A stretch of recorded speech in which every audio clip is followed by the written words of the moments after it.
కార్తీక పురాణం 21వ అధ్యాయం పురంజయుడు కార్తీక ప్రభావము ఎరుంగుట. ఈ విధముగా యుద్ధమునకు సిద్ధమై వచ్చిన పురంజయునకు కాంబోజాది భూపాలకులకును భయంకరమైన యుద్ధం జరిగినది. ఆ యుద్ధంలో రధికుడు రధికునితోనూ, అశ్వసైనికుడు అశ్వసైనికునితోనూ, గజసైనికుడు గజసైనికునితోనూ, పదాతులు పదాతి సైనికులతోనూ, మల్లులు మల్లయుద్ధ నిపుణులతో, ఖడ్గ గద బాణ పరశు మొదలగు ఆయుధాలు ధరించి ఒందూరుల ఢీకొనుచు, హూంకరించుచు, సింహనాదములు చేసుకొనుచు, శూరత్వ వీరత్వములను జూపుకొనుచు, బేరి దుందుబులు వాయించుకొనుచు, శంఖములను పూరించుకొనుచు, అభయ సైన్యములు విజయాకాంక్షలై పోరాడిరి. ఆ రణభూమి నందు చూసినను విరిగినను రథపు గుట్టలు తెగిన మొండెములు, తొడలు తలలు చేతులు ఆహాకారములతో దీనావస్థలో వినిపిస్తున్న ఆక్రందనలు, పర్వతాల వలె పడి ఉన్న ఏనుగుల గుర్రముల కళేబరాల దృశ్యాలే. ఆ మహాయుద్ధమున వీరత్వమును చూపి చచ్చిపోయిన ప్రాణులని తీసుకువెళ్ళడానికి దేవదూతలు పుష్పక విమానములపై వచ్చిరి. అటువంటి భయంకరమైన యుద్ధము సూర్యాస్తమయము వరకు జరిగినది. కాంబోజాది భూపాలురుల సైన్యం చాలా నష్టపోయెను. అయినను 3 అక్షహీనులన్న పురంజయుని సైన్యములెల్ల అతి సాహసంతో పట్టుదలతో ఓడించిరి. పెద్ద సైన్యమున్నను పురంజయునికి అపజయమే కలిగెను.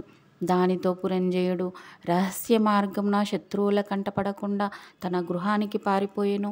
బలోపేతులైన శత్రురాజులు రాజ్యమును ఆక్రమించుకున్నారు. పురంజయుడు విచారముతో సిగ్గుతో దుఃఖించుచుండెను. ఆ సమయంలో వశిష్ఠులు వచ్చి పురంజయుని ఊరడించి, రాజా, మున్నొకసారి మీ వద్దకు వచ్చితిని. నీ ధర్మాన్ని తప్పినావు. నీవు చేస్తున్న దురాచారాలకు అంతులేదు.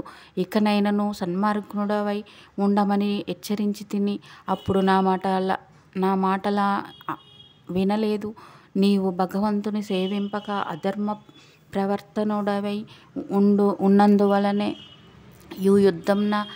ఈ యుద్ధమున ఓడి రాజ్యమును శత్రురాజులకప్పగించితివి. ఇప్పుడికైనా నా మాట ఆలకింపుము. జయాపజయాలు దైవాధీనులని ఎరుంగుము. నీవు చింతతో కృంగిపోవుటయేలా? శత్రురాజులను యుద్ధంలో జయించి నీ రాజ్యమును నీవు తిరిగి పొందవలెనన్న తలంపు కలదేని? నా హిత ఉపదేశమును ఆలకింపుము. ఇది కార్తీక మాసము. రేపు కృత్తికా నక్షత్రంలో కూడి ఉన్న పౌర్ణమి కాన స్నాన జపాది నిత్యకర్మలు ఆచరించి దేవాలయమునకు వెళ్ళి దేవుని సన్నిధిని దీపారాధన చేసి భగవన్నామస్మరణను చేయుచు నాట్యము చేయుము.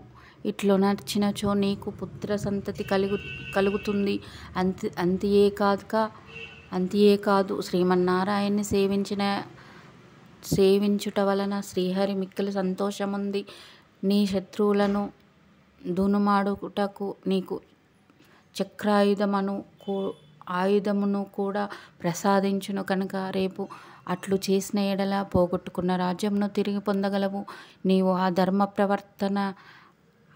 అధర్మ ప్రవర్తనుడవై దుష్ట సావాస చేయుట చేత కదా నీకీ అపజయం కలిగినది.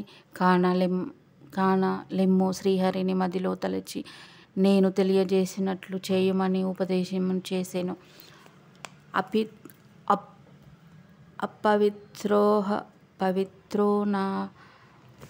పవిత్రోవ నానావస్థాం గతోపివ యః స్మరేత్ పుండరీకాక్షం సహ బాహ్యాభ్యంతర శుచిః. 21వ అధ్యాయం 21వ రోజు పారాయణం సమాప్తం. కార్తీక దామోదరాయ నమః.